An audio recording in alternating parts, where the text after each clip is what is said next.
Good morning. I hope you're having a great day. Thank you for being here on the Spring Forward Monday. A couple of announcements. We are getting down to the end of this term, which is pretty exciting. So I wanted to kind of verbally kind of overview what's happening. This week in lab, whatever day you have lab, we'll go over the last problem set. We'll take the last quiz. Kinetics 2 will be the last lab we do, but you will turn in your lab notebook this week, all right? You don't have to put anything in there for Kinetics 2. I'll look over your lab notebook while you're doing the lab, and I'll return it at the end, and you'll be good to go. So that's kind of the last lab. This Wednesday at 1 o'clock, regardless of your lab section, the exam analysis will be due. So if you wish to turn that in, make sure you do it by Wednesday at 1:10. That, of course, is probably the weirdest for people in Thursday's lab. Make sure you turn it in on Wednesday and stuff, not on Thursday. And then finally, from last week, you probably saw some information on finals week. I'm planning to do an exam review starting Wednesday. So Wednesday and Friday will be exam reviews. You'll get the take-home final, which is like a take-home quiz in lab this week. By this Friday, you can download from the internet and print the take-home lab final. We're not going to have a regular lab final. It'll be a take-home lab final. And then for almost all of you, next week, Wednesday, 8:45 in the morning, this room, take the lecture final. And at that time, you'll turn in the take-home final, which is like the take-home quiz, the take-home lab final, exam prep 3 for the final exam, the Kinetics 2 lab, and I believe that's it. So we're just about there. Questions? Yeah. What was that again? Sorry. Which part? The three items. Cool. So next week, Wednesday, you'll turn in the final exam prep, Kinetics 2 lab, the take-home final, which you'll get in lab for you on Thursday, Dan, and also the take-home lab final, which you can print as of this Friday. Yeah. What time Wednesday? Next Wednesday, 8:45 a.m. in this room. That's right. Other questions? No doubt, but yeah, Sergio. There's going to be a lecture on Monday, right? Correct, that's right. The last lecture will be this Friday, that's right. Today I'll stop going over new material and then we'll just review on Wednesday and Friday. So we're getting down there, man. Yes? Right. Right, that's right, yeah, that's right. And it's Wednesday at 1:10, so. Other questions?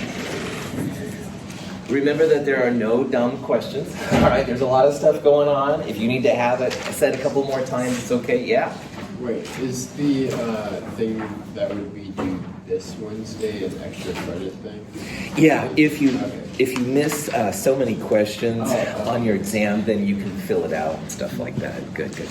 Alvin, did you have a question myself? Yeah. The extra credits are due this Friday or so the exam analysis is due Wednesday at 1 o'clock, and that's that extra credit. But all the other extra credits, you're right, shut down Friday at 9 a.m. So right on. Good. Yes? And then we'll get the 2 take-home things that are in our lab section this week. So you'll get the take-home final in your lab time, so for you like Tuesday afternoon.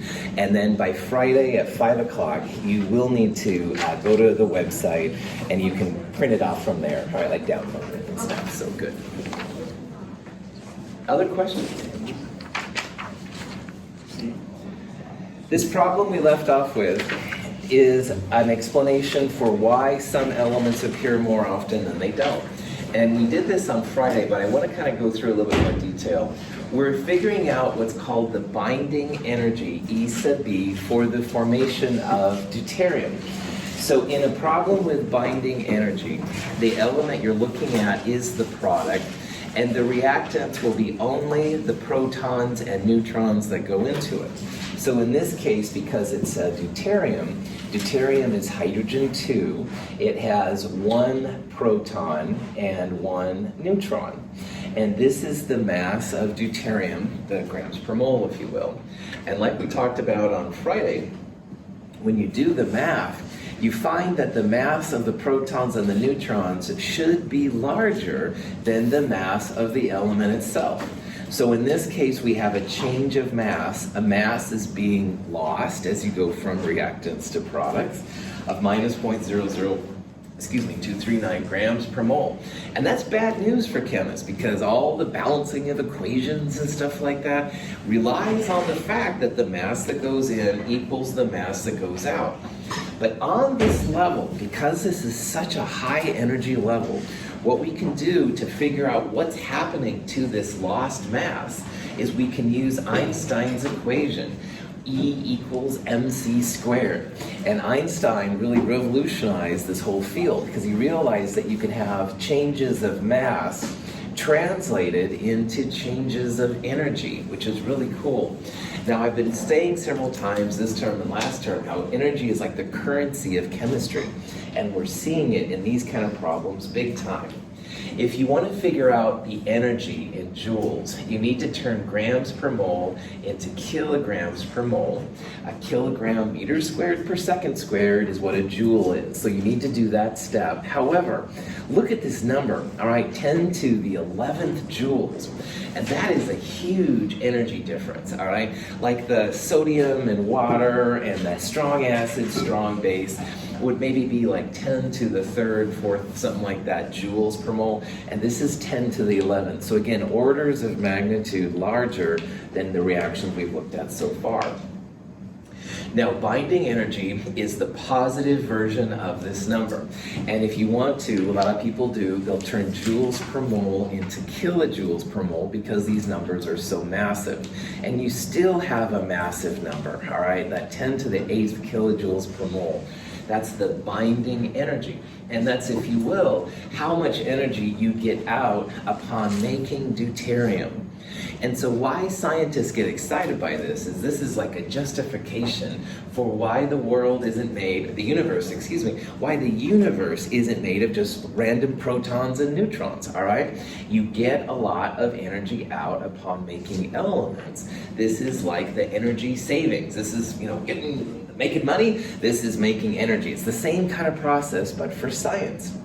So this is cool for scientists, all right? This is justifying why elements are made at all.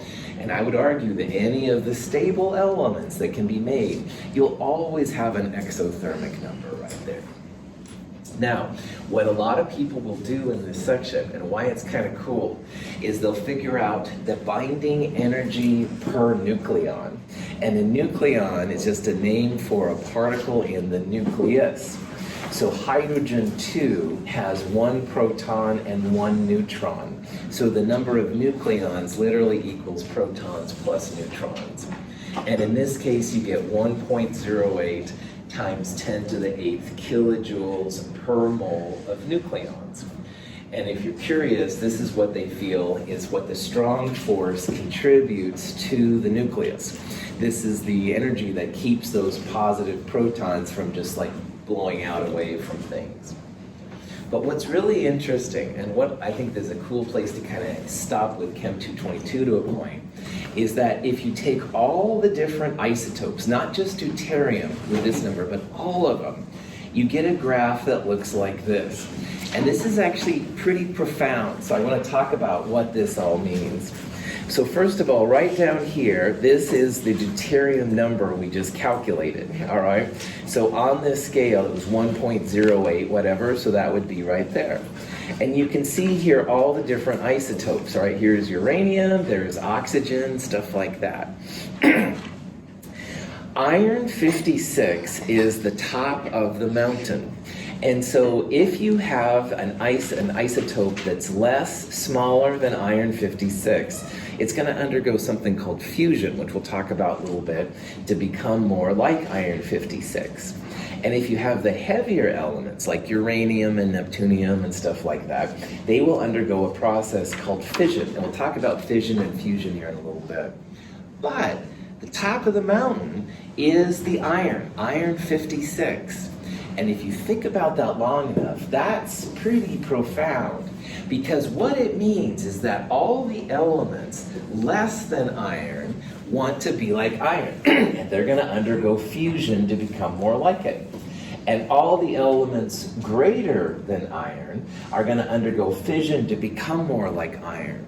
But once you get to iron, you can't transform iron into anything else to make energy be an exothermic reaction.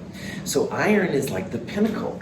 And if you think about that, that means that all of our carbon and hydrogen and oxygen, all those parts of our body which we use, one day are going to be like iron. And when they get to iron, that's it, folks. The show is over, because you can't get any more energy out once you have a universe of iron, at least according to this theory.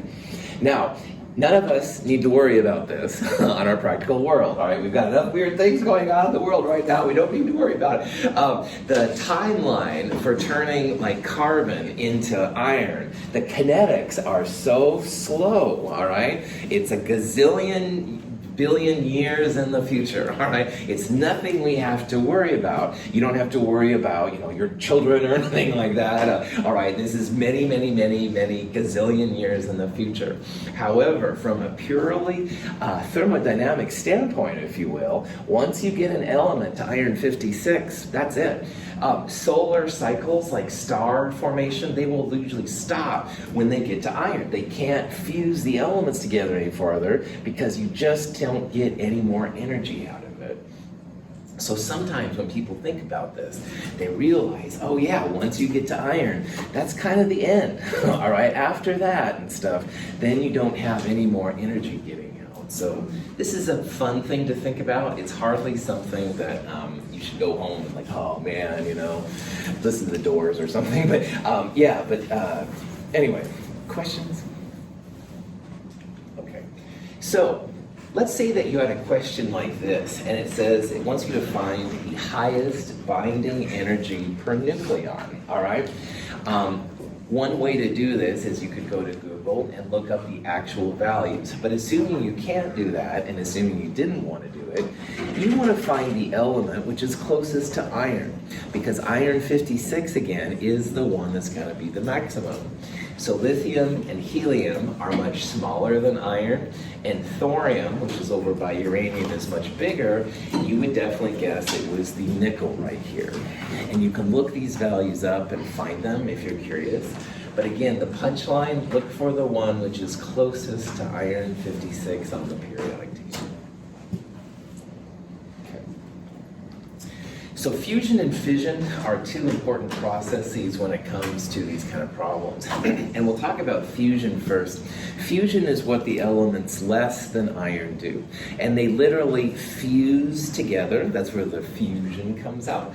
And in the process, you have a lot of energy created. So this is a common fusion reaction. They're making helium-4, and in the process, 10 to the 9th kilojoules per mole. Now, you're sick of me talking about Star Trek, I understand. However, in the Star Trek world, a lot of times the local power plants were fusion operated because you get a lot of energy out, and the products that are created are actually pretty clean. We'll talk about unclean things with fission. But anyway, it's a very clean kind of thing, but you do need to use a really high energy source to make, like, say, the protons of hydrogen come together. And the only way that can be done is through using something called plasma. And plasma is another, mind-tripping kind of thing from this section we'll talk about in the next area. But if you can get the hydrogen to a plasma, then these things start to happen. So one day, my hope is that we'll all have fusion reactors giving us energy and stuff, and it'll be cool. What's fusion, Dr. Russell? Oh, good, whoever said that in the back, I'm glad you said. Plasma is actually another state of matter. And in our world, all right, we're so used to solids and liquids and breathing gases and stuff like that. But if you think about the universe, more of the universe is actually made of plasma than there are solids and liquids and gases.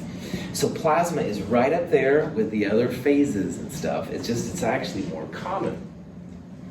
People describe plasma as a type of a liquid that conducts electricity. And it conducts electricity because the electrons, if you will, are swimming over the nuclei of the different pieces. It has to be super hot. You have to have incredibly strong fields to make this stuff contained. Plasma is something that is used sometimes for small applications. They're hoping to use it for making fusion reactions. But it is really interesting. And again, I want to focus here how the Earth is kind of an anomaly when it comes to the universe, in that we have a lot of solids, liquids, and gases. Most of the universe is plasma, like the suns are plasma and stuff like that. This is a little diagram to show some sources of plasma. So again, solar cores are of course a big time. If you saw the eclipse in 2017, the corona is actually a plasma ejection from the sun. Fluorescent lights have really small amounts of plasma as well as lightning. So it's kind of cool kind of things and stuff. But, and then there's this.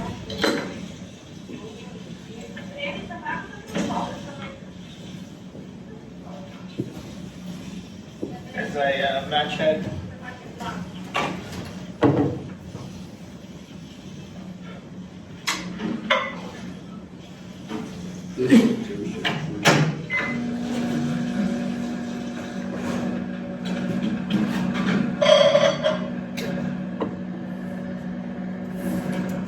Yes. So Sergio and Ben were two brothers that were in my class 2010, and they said, "Oh, Russell, we can create plasma in our microwave." And I'm like, "Yeah, sure, whatever." So I said, "All right, do it, extra credit, whatever." So they filmed this, and I thought, So I did some studying for it because I was pretty impressed how much energy was given off. And I'll be honest, I'm not convinced it wasn't plasma. I thought, oh, this is some other kind of reaction going on, stuff. So maybe this was, and they literally sliced that grate and put a match head in it, watched it catch on fire, kind of. But apparently, this is possibly a source of plasma. So I can't discount the fact that what you just saw was a plasma kind of spark. On the other hand, it just seems incredible that in a microwave that could be done. So I'll leave it for you to think about what you want. But anyway, they're pretty cool. Anyway, if you have heard about fusion reactors, the tokamak reactor is a possibility for making plasma. It's basically kind of like a donut. And in the donut part in the middle is where the plasma runs around, if you will. And the plasma then is able to create the fusion, and fusion would create the energy we need for electricity and stuff like that. It's pretty cool. They've gotten to the point where they get more energy out of the tokamak fusion reaction than they have to put in, which is cool. But it's so high energy, they can just keep it on for like a little bit at a time, and then they have to shut it down. This is kind of a video trying to show the inside of the tokamak.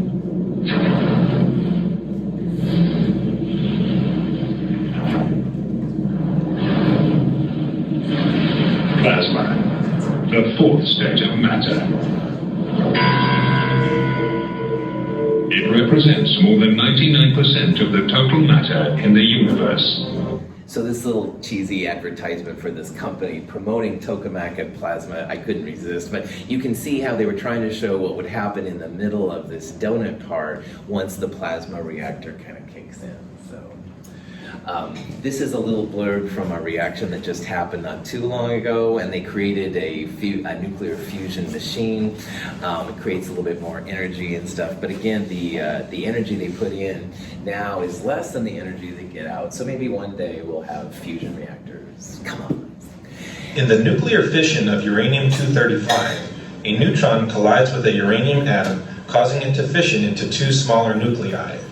On the average, 3 neutrons are emitted for every U-235 atom that divides. If you've seen up in Washington, or if you've seen pictures of the old Trojan place here in Portland, the Portland area, fission reactors are a type of energy source that you do get electricity from. And fission was really big in the 70s. And again, in Trojan, which was kind of northwest of Portland, they used to be a big one that you could see on I-5 as you went back and forth to Seattle. Fission happens because you basically send a type of a bullet bullet into an atom, and the atom breaks up. Now, it's not literally a bullet, of course. It's a neutron, all right? But if you fire a neutron into a big atom, like uranium, the big atom breaks up into smaller pieces, all right? In this case, it's a krypton and a barium. And in the process, then you get more neutrons coming out, which is kind of cool. This is kind of cool.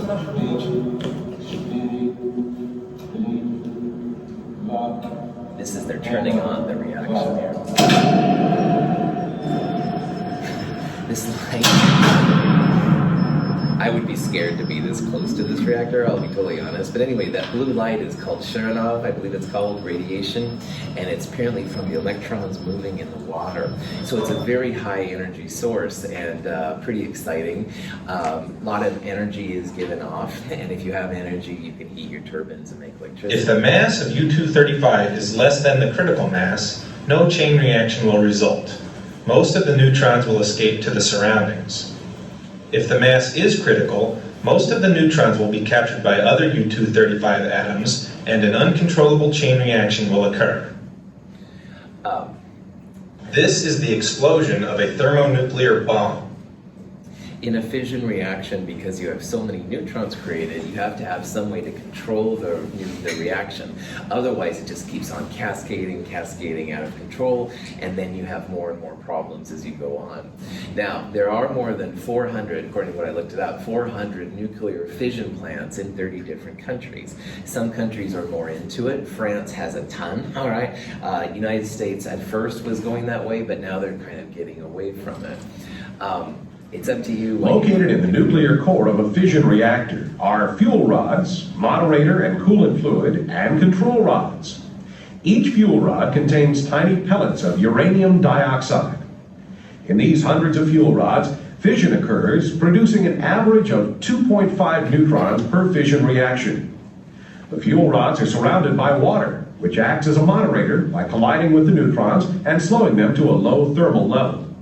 The water absorbs the thermal energy, which is used to drive a steam turbine to generate electricity. The low-energy neutrons enter other fuel rods and collide with uranium-235 nuclei, creating additional fission chain reactions and the release of more neutrons. The amount of low-energy neutrons present is regulated by control rods made of boron, which are very effective at absorbing neutrons.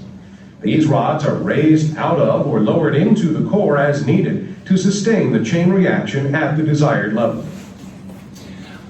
So fission is used right now. When they say nuclear power, it's fission reactions. All right, fusion is coming, but fusion is quite different, and I think fusion would be really clean.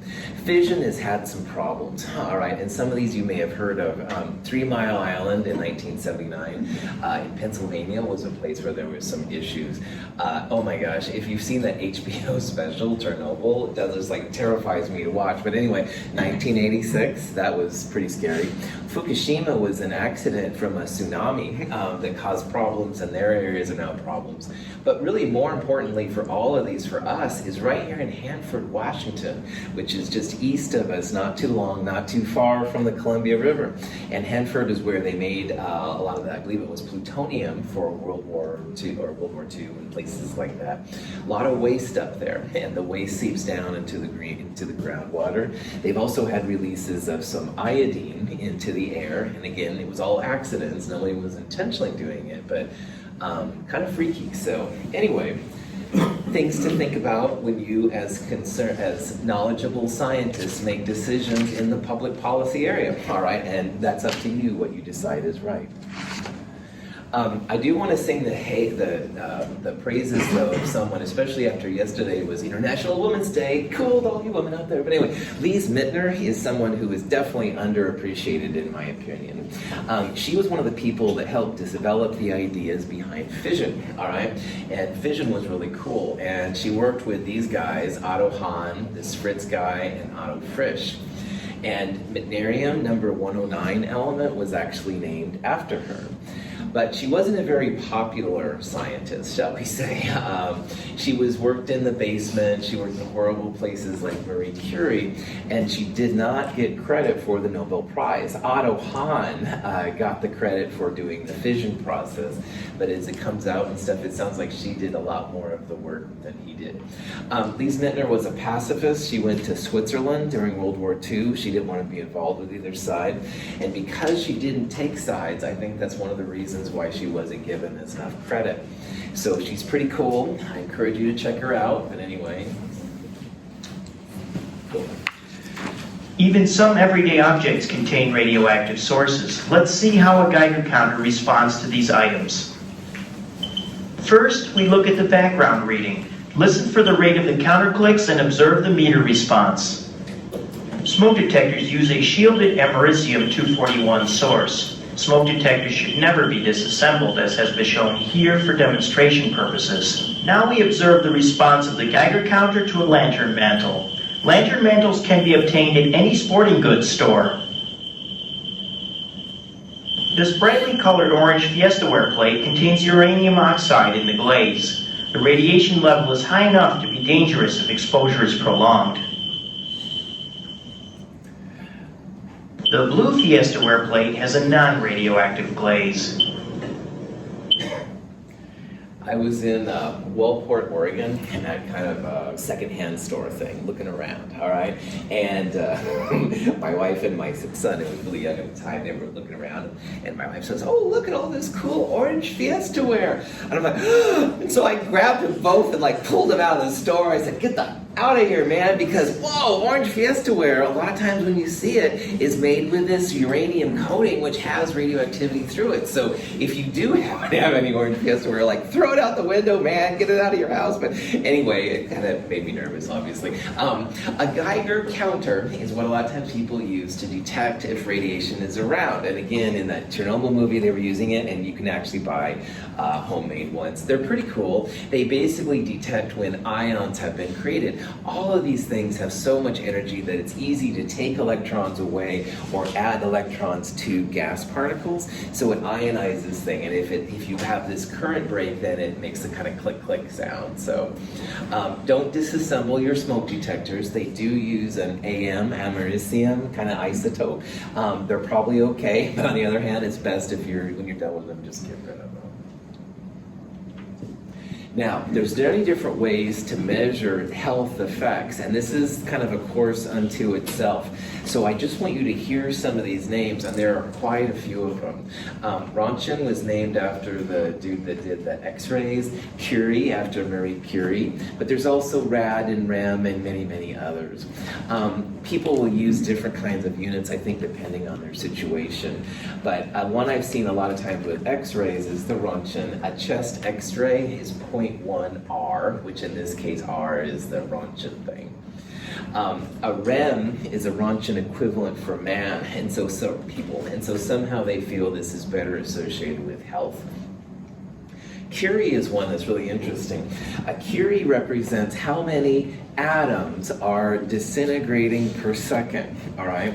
And because you have usually 10 to the 23rd atoms running around, you can have quite a few atoms disintegrating or decomposing. So if you had a Curie of activity, that would mean you have 3.7 times 10 to the 10th disintegrations per second, and each disintegration is like an atom. So we talked about earlier how the first order integrated rate law, natural log R over R0 equals minus KT, you can use disintegrations per second as well. That's another type of a thing for the R over R0 part. And of course you can relate it back to Curie's if you want. A rad is actually something that represents so many joules absorbed per gram of material.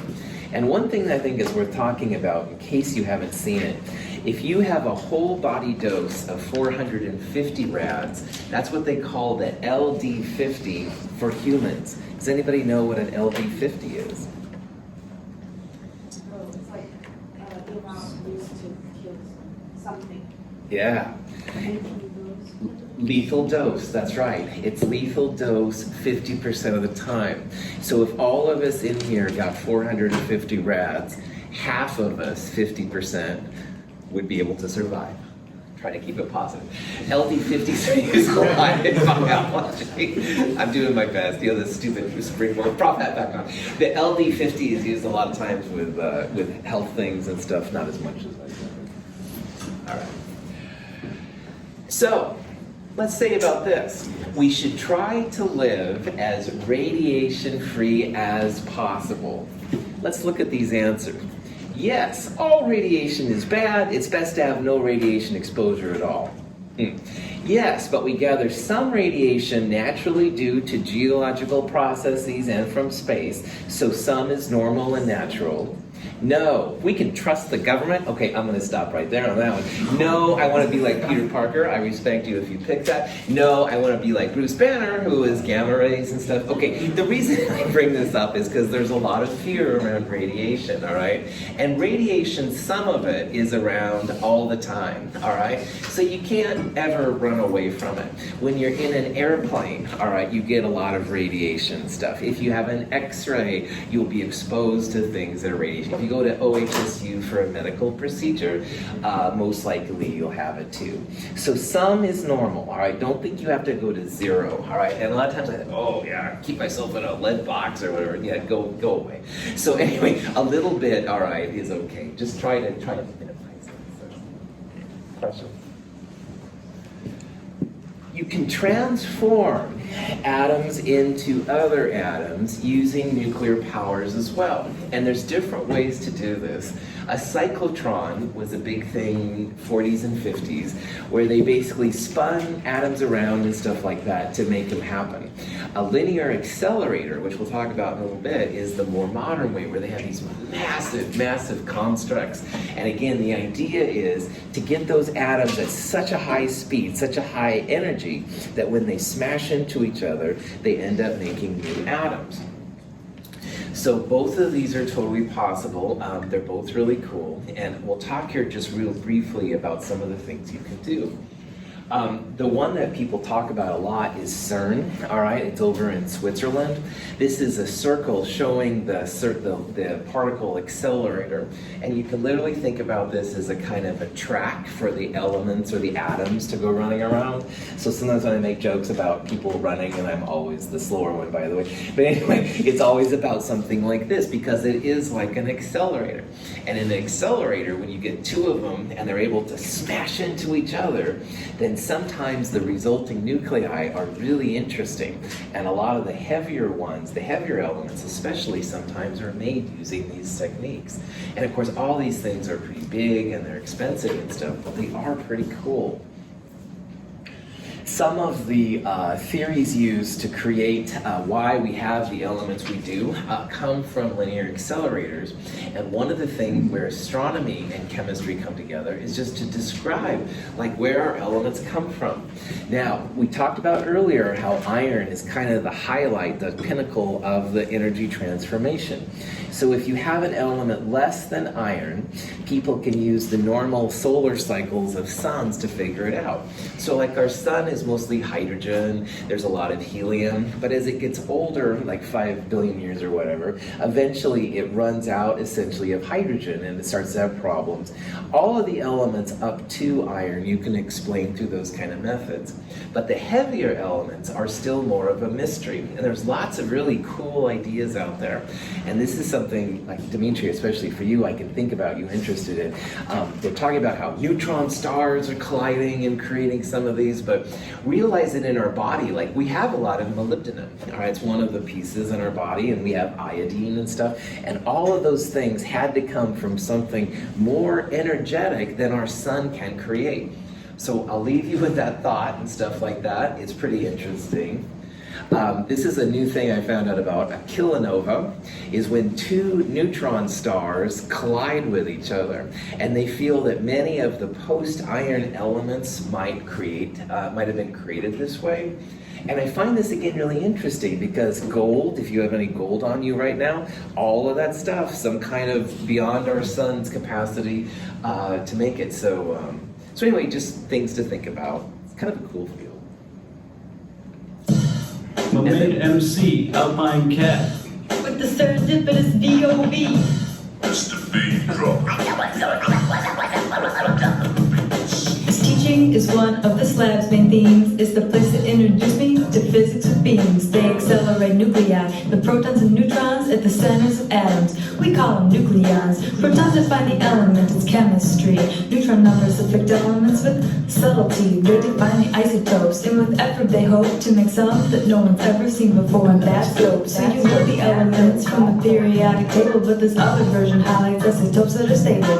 The isotopes we know are on a diagonal track, and at first glance, I thought it looked pretty whack. But as you get away from that stable nucleus line, there's radioactive isotopes we don't usually find on Earth, because these nuclei prefer to decay into more stable isotopes by tossing particles away before they can. The teams here check out their dynamics, measure masses and lifetimes, and study their mechanics.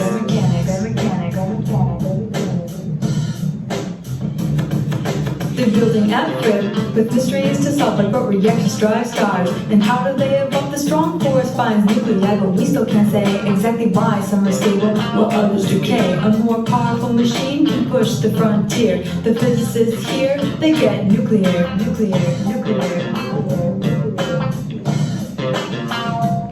So let's say you were making a new kind of nucleus in effort, a planned facility that's long been discussed. The starting atoms, they're just ordinary stable isotopes. They're easier to store and carry. You strip off their electrons for a charged state. They zip through electric fields made to accelerate. Then you slam them into something. We call it the target. 5% of your nuclei are gonna really hit it. Those that do will be different from your starting crew. They've lost protons and neutrons, or maybe gained a few. All kinds of fragments have just been created, so you put them through a magnet, they can get separated. If it's got lots of protons, it takes an inside curve, but more neutrons tend to drag it for an outside swerve. You filter out the isotopes you don't want in the stream, and voila, you've got a rare isotope beam. And to put your nucleus on the nuclear map, you'll then measure it in a detector or trap. This facility is for research and to teach, so that you could be more than just a figure of speech.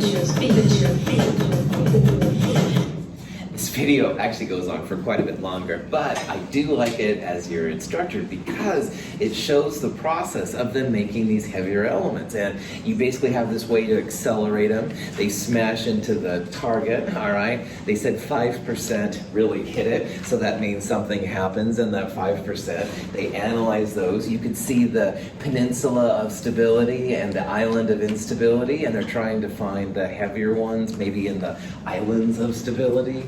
If this is anything you're interested in, this is a cool place in the United States for studying this. It's kind of half physics, half chemistry at this point, but it is pretty cool, and I definitely like the energy of that video.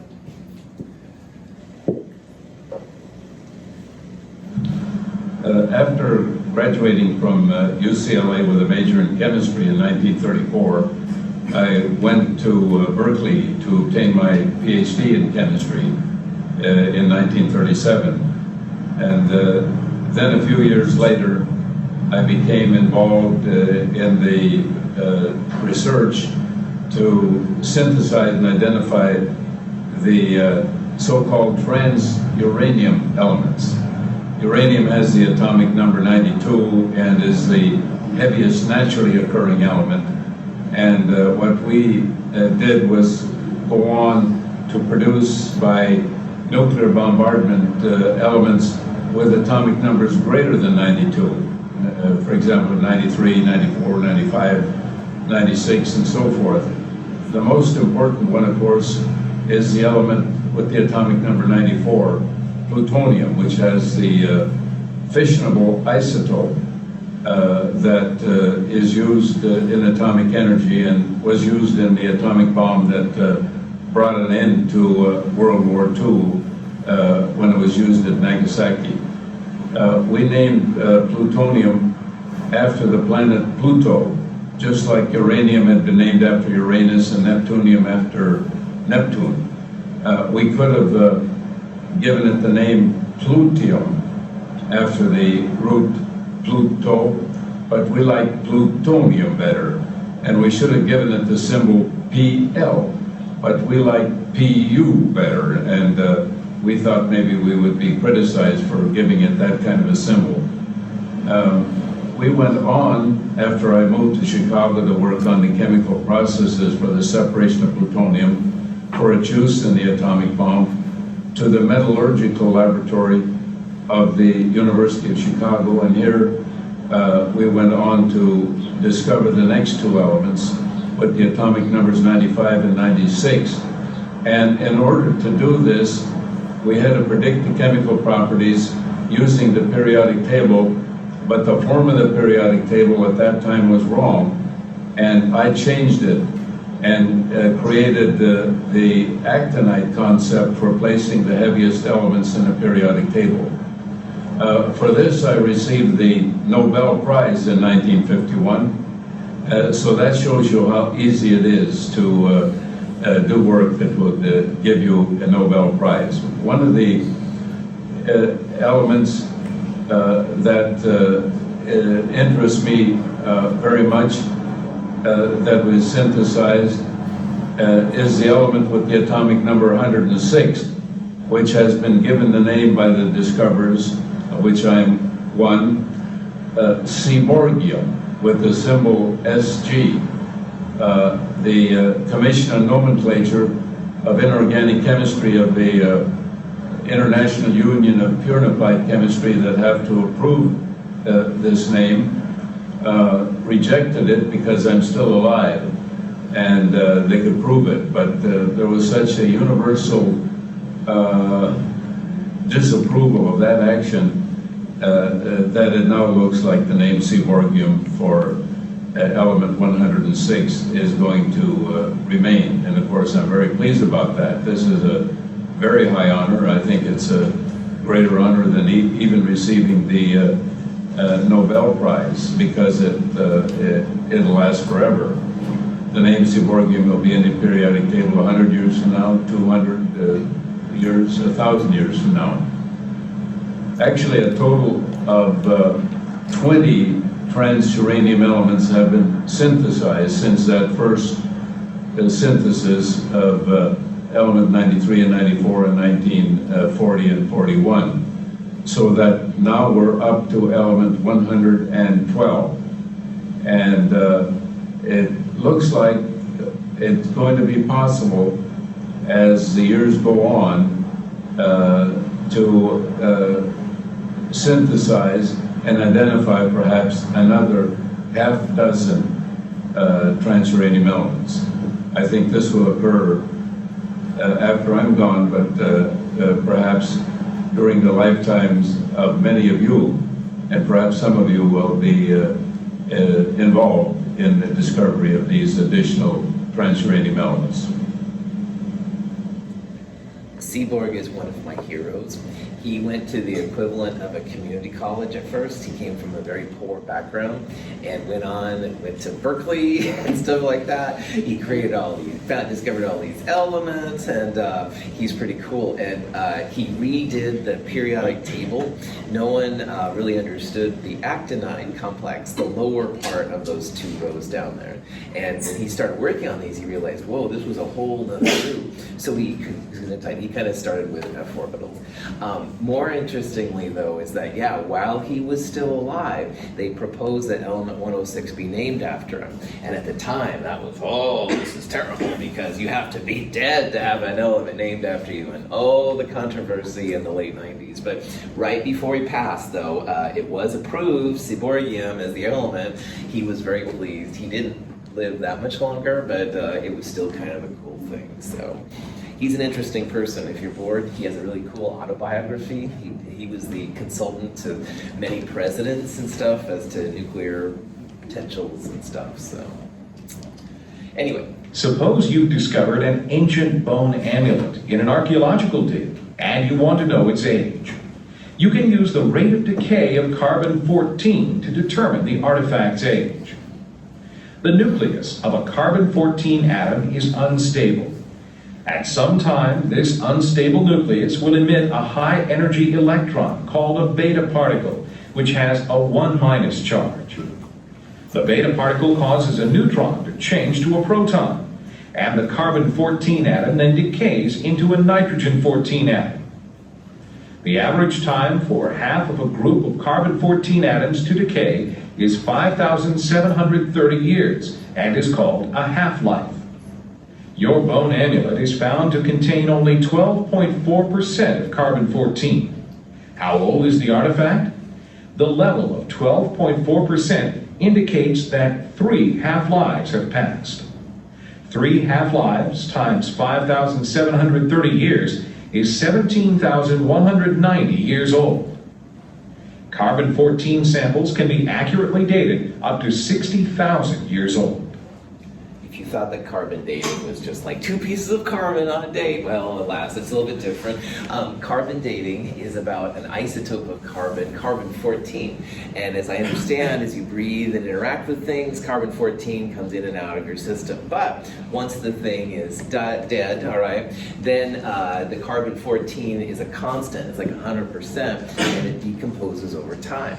And the half-life for carbon-14, 5,730 years, is how long it takes for half of the sample to go on. So a lot of old things have been studied this way. Now there's controversy in certain quarters about radiocarbon dating. It's not that accurate or whatever. Well, I don't know about that, but you don't have to rely on just carbon radiocarbon dating. There's other isotopes. You know, there's 100 plus elements up there, and other ones have this kind of phenomena too. So it can be back-checked and stuff. But anyway, at least you have the idea now that if you have like an old amulet or whatever that thing was, or if you discover a mummy, all right, you can figure out the percentage of carbon-14 left and then figure out, as long as it's not more than 60,000 years old, then you would have to use other types of isotopes. In geology, this is huge when they want to discover the dates of the Earth and stuff. So, all right. In positron emission tomography, radioactive tracers emit positively charged electrons called positrons. These positrons encounter electrons and they annihilate each other to produce 2 gamma particles. Gamma particle detection from several angles in conjunction with computer imaging produces accurate images of soft body tissues. PET is particularly useful in diagnosing Alzheimer's disease in brain tissue. Nuclear magnetic resonance imaging, or MRI, is a popular diagnostic technique because it does not submit the body to dangerous high-energy particles. MRI is performed by placing the person in a large cylinder that contains a strong magnet. The magnetic fields of the atoms of the body are caused to resonate by the introduction of radio waves. A computer interprets the signals put out by the resonating atoms to produce a 2-dimensional view of the body. The MRI is especially useful in detecting abnormalities in soft body tissues. Studying the nucleus of an atom has 2 real practical applications when it comes to medicine.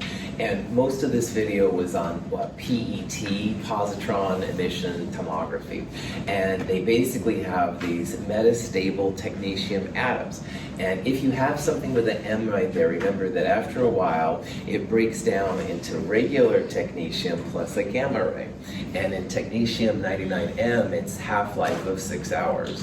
And as the gamma rays are released, and they have some kind of detector to get a better idea of what's happening in that particular part of your body. And after a while, the technetium itself breaks down to molybdenum, which again is part of our bodies.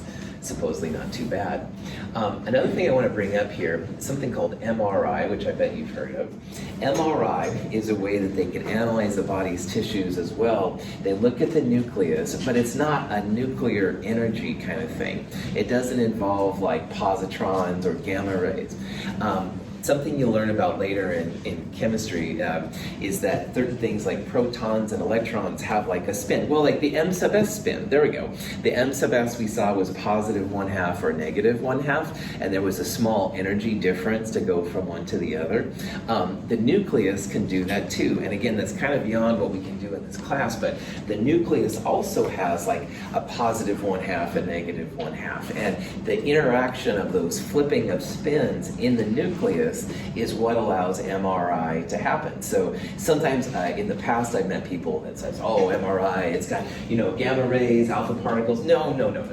It's a whole different kind of process. It involves the nucleus, but it's not like a nuclear, you don't have to worry about plutonium in your bloodstream or something like that. So anyway, any questions, this kind of stuff? Very cool. All right, so that's really it for this chapter. Kind of a fun area. On Wednesday and Friday, we will just review for the midterm, and I'll focus on problems from the kinetics chapter and from this stuff as well. All right? Okay, have a great day. I'll see you later.